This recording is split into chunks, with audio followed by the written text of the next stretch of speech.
أعوذ بالله السميع العليم من الشيطان الرجيم من همزه ونفخه ونفثه بسم الله الرحمن الرحیم الصلاة والسلام علیک سید المرسلین الصلاة والسلام علی امام الانبیاء۔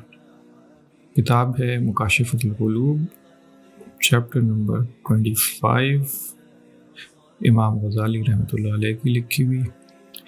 رسول اللہ صلی اللہ علیہ وسلم کا ارشاد ہے، اے گروہ مہاجرین، 5 عادتیں وہ ہیں کہ میں اللہ تعالیٰ سے پناہ طلب کرتا ہوں کہ تم پر وہ وارد ہوں۔ پہلی، جس قوم میں بے حیائی پھیل گئی ہو، وہ کھلے طور پر بے حیائی کے مرتکب ہونا شروع ہوتے ہیں تو ان میں ایسے امراض نمودار ہوں گے جو پہلے لوگوں میں نہیں تھے۔ 2 نمبر پہ، جس قوم میں پیمائش وزن میں کمی مروج ہو جائے، ان کے اوپر قحط اور شدید مشقت اور سلطان کا ظلم و ستم آئیں گے۔ نمبر 3، اور جس قوم نے مالوں کی زکوٰۃ بند کر دی، ان پر آسمان سے مینا برسنا رک جائے گا، اور اگر چوپائے موجود نہ ہوں تو بارش ہوگی ہی نہیں۔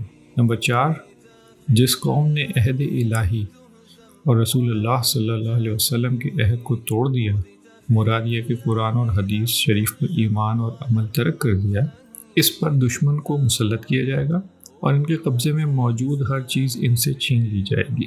نمبر 5، جس قوم کے سرکردہ حضرات کتاب اللہ کے مطابق حکم نافذ کرنا ترک کر دیں گے، انہیں خانہ جنگی میں اللہ تعالیٰ ڈال دے گا۔ اللہ تعالیٰ ہم لوگوں پہ رحم فرمائے اور ہمیں نیک راہ پہ چلنے کی توفیق دے اور قرآن و سنت پہ عمل کرنے کی بھی ہمت دے اور توفیق دے۔ جزاکم اللہ خیر۔